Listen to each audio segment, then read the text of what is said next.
In 1983, Steve Jobs addressed the International Design Conference with an idea he had for a device that would eventually become the Apple iPad.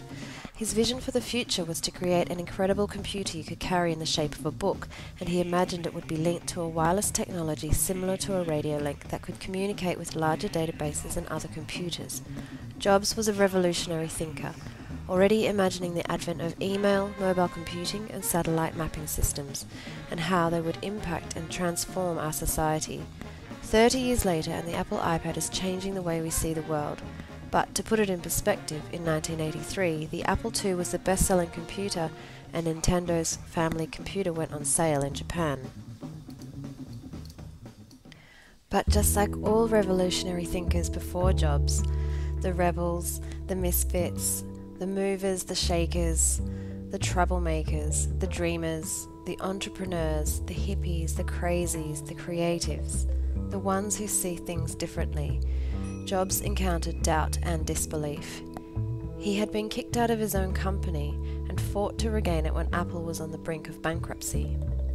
In 1995, with Jobs at the helm once again, he launched this simple yet highly effective ad featuring significant heroes of the 20th century. It appealed to a counterculture of society interested in pushing boundaries. People not only started to take notice of the technology, but most importantly began to realize how it could change our lives. All great ideas are initially met with trepidation, fear, the unknown, until eventually the rest of the world recognizes the genius behind the idea. That was the premise behind Jobs' ethos for Apple: think different.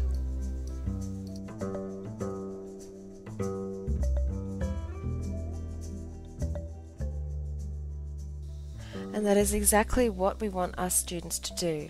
As educators, we need to provide our students with the tools to think differently, beyond the traditional learning environment of the classroom. Seymour Papert pointed out, the computer is seen as an engine that can be harnessed to existing structures. Rather than displace familiar approaches, ICT offers teaching and learning tools to enhance current pedagogies.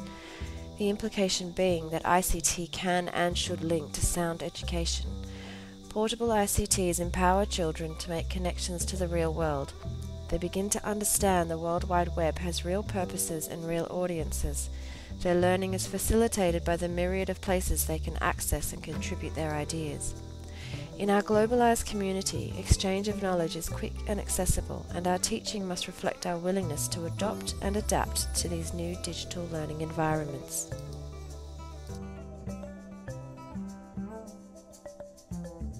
As technology educator expert Cheryl Nussbaum-Beach says, teachers will not be replaced by technology, but teachers who don't use technology will be replaced by those who do.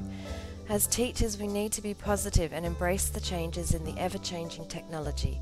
As you just saw, 30 years ago we could never imagine where we are today, but according to Apple, they are just getting started. The digital natives of the 21st century expect innovation.